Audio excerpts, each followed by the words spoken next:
Hey, good afternoon and a warm welcome to the Royal Oak Club and Society. Why are we taking part today? Well, hopefully that'll become more apparent as we move through the short presentation. What are we not? We are not historians and we don't claim to be experts. For us, every day is a school day. We're a Jacobite awareness group, and what we actually do will become more apparent later on in the presentation. Who are we? Where does the Royal Oak Club originate?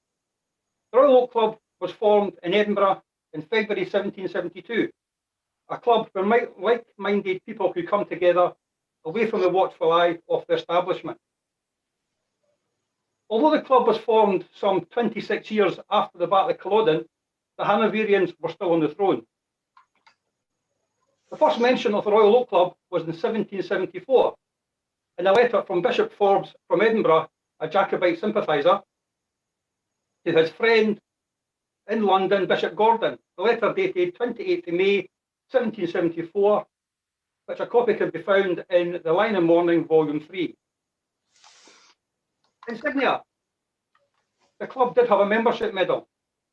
On the front was a flourishing oak tree with the words "For King and Country" in Latin, and the initials of the party possessing the medal, bottom centre. On the reverse was clasped hands tethered together by a chain in friendship. Members' ordinary expenses was 1 shilling sterling payable at each meeting. Each meeting was followed by a harmony, which included supper and entertainment. The modern day group have a mission statement, and we state to commemorate all the actions of the 45 Rising, educate, and where possible, add to the Jacobite legacy. Medusa medallion. Medusa in Greek mythology was a guardian or protector. Charles Edward Stuart received a gift of a silver basket-hilt sword and a targe from the Duke of Perth, which were both embellished with a Medusa head. As a group, our office wearers wear a Medusa medallion. We designed a standard incorporating a number of Scottish and Jacobite symbols. The blue blanket, a crowned thistle to remind Scots to do their duty, a star, as it is said, when the prince was born, a new star was seen in the a new bright star was seen in the sky. A bee, a butterfly, or a moth, signifying regeneration or restoration of the Stuarts. Jacobite glasses. The most widely known Jacobite glass is the rose with the open and closed bud. However, there are many variations and different designs. Georgian Jacobite glasses are fairly rare. However, the Victorians were notorious for making copies. Royal Oak Society, we have designed our own drinking glass, which incorporates the 18th century Royal Oak medal. In the Georgian period, medals and medallions were produced and used in propaganda. Royal marriages, births, deaths, battle victories, and the list goes on. The Jacobites were no different. Medals were produced and given to Jacobite supporters, so they would keep the cause in the forefront of their minds. I see our group as custodians of an important time in Scottish history. And I hand you over to Jill, who will explain why we do what we do. Thank you, Ricky. Now, I have to apologise because Marty was going to present this bit, so I've had to take over at the last minute. So we all know that, Wars Forum, we are. We all know that history is written by the victors. The Jacobite uprising and the depiction of the prince has often been biased, often derogatory and untrue. The sources often cited, some would be the modern day equivalent of only quoting the Daily Mail as a social commentary of the country. And as we know, that's only one viewpoint. And it's about looking at the bigger picture when it comes to Jacobitism and Charles Edward Stuart. Even at the beginning of the 19th century here, historians acknowledged the bias against the prince and the Jacobites, as you can see here, in the Scottish Jacobites book 1899. Modern day depictions such as Outlander hasn't helped either. However, the author of Outlander has acknowledged that, you know, she got her information in the days before the internet, and there's only a couple of books available, and that's where she took her inspiration from. So, who was Charles Edward Stuart? Well, the Prince was born on the 31st of December 1720, and even before he was born, the expectation and pressure that was to bestow him was palpable, right? From an early age, it was drilled into his psyche of the young prince that his only destiny was to reclaim the throne. From a small boy, he involved himself in learning warfare at an age where modern day kids are learning off of iPads and consumed by playing online games. But for him, it was no game, and it was his destiny. There was a failed attempt to come across in 44, but the prince at the tender age of 25, only 25, borrowed from friends, sold some of his mother's diamonds and left for Scotland. He left with 2 ships, but alas only arrived with himself and 7 of his companions in order to fight for his country and his throne. And when you think about this, you think, was that the act of a coward?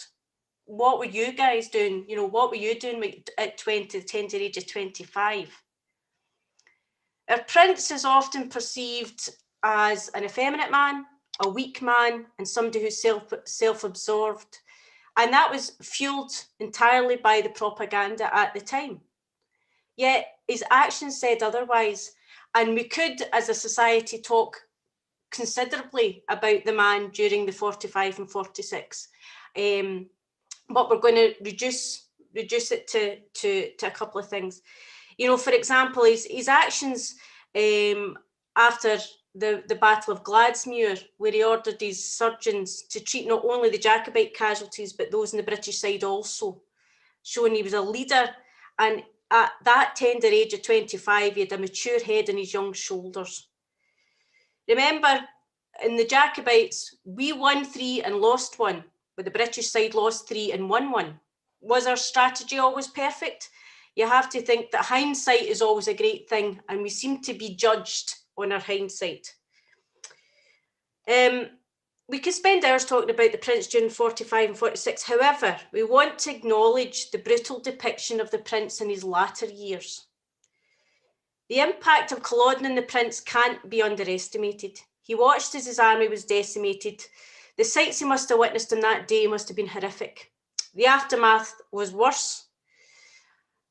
To know that your followers and countrymen were being murdered, their houses burned, cattle taken, way of life thwarted with active prescription. To hear that the Jacobites who fought for you were being tortured, hung, drawn and quartered, or being deported as slaves must have played hugely on the mind of the prince.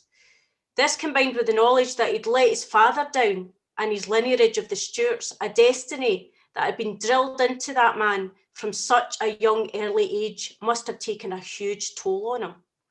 Yes, he turned to alcohol and he was abusive. We don't deny that he had his troubles to seek. But if we were to compare his behaviour to a modern day soldier or commander, we would recognise mental health and post-traumatic stress. We would never make him out to be the villain that he has been. And instead, we would look at it with compassion. Our aim as a group is to open up the conversation about the prince and the Jacobite cause and embrace debate. But as a Jacobite group, we proudly follow the man that was Charles Edward Stuart.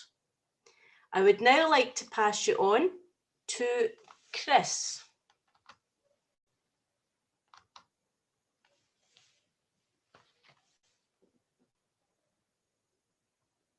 Chris? Hello. Yay! I've been unmuted. Okay, so this is our journey. So from our humble beginnings, okay, we started as 3 men who have a strong bond and a share of passion of Jacobite history and love of our country, Scotland.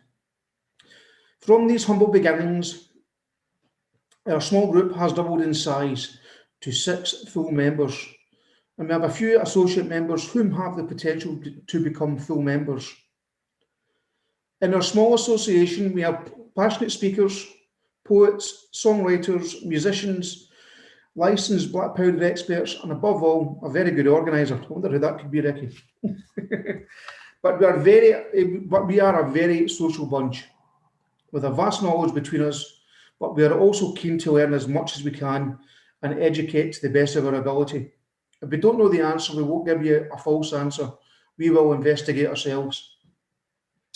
We carry out demonstrations and give talks as well as supporting like-minded groups and venues of Jacobite interest. For example, the National Trust at Glenfinnan Monument and also in Bannockburn House as and when we can. Sometimes it's just one, sometimes it's two, sometimes it's five. That's whoever's available at the time. But our main route for exposure is through our Facebook page and by attending commemorations that are part of Jacobite history. For example, the Highbridge Skirmish, raising the standard at Glenfinnan, the Battle of Gladsmuir, or Prestonpans as most people know it, the Second Battle of Falkirk and the Battle of Culloden. A lot of that was put on hold this year through the COVID pandemic, but hopefully in future years we'll get back to that sooner rather than later. But with a view to add more events in the future as we grow and expand our knowledge.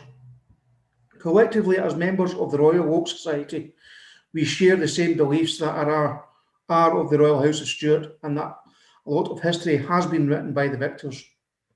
But we as a society can create discussions through show and tell, whether it be glasses, weapons, even just the way we dress. And we also give guidance to other resources, e.g. books that we have read and other parts on the website which can be found through our website. Through us, a person can hopefully be shown that there is another side to history, and that it is not all one-sided and biased through mass reporting. But it can be fun and very wet, cold and freezing. We do get some dry days, but not many. But most of all, we are a family of like-minded individuals who are very passionate in what we do. And now I will pass you on to our head lady, Jill. Oh, it's me again. There we go. So a wee bit about our involvement with Bannockburn House.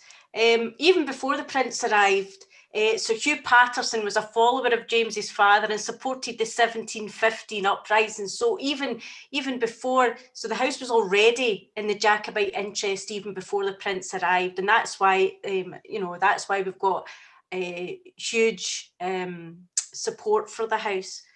So the Prince arrived at Bannockburn House on the 6th of January 1746, and him and his army were based here during the siege of Stirling Castle and the Battle of Falkirk Muir. It was said that he took on well here and was nursed by Clementina Wilkinshaw, which was Sir Hugh Patterson's niece. This was to cement a relationship that ended in her following the Prince to Europe and bearing him a child, Charlotte, the Duchess of Albany. We support and have supported the house since its community buyout and will continue to do so. We've been Santa. I've been a Jacobite elf. We've helped with summer fairs, history days and open days. And we look forward to continue to help and be ambassadors for the Prince in his time at Bannockburn House. For more info about the organisation, you can email us at info@royaloak.scot, or please visit our Facebook page, the Royal Oak Society of Scotland. We would love to share what we do with you all. Thank you for listening to the Royal Oak Society.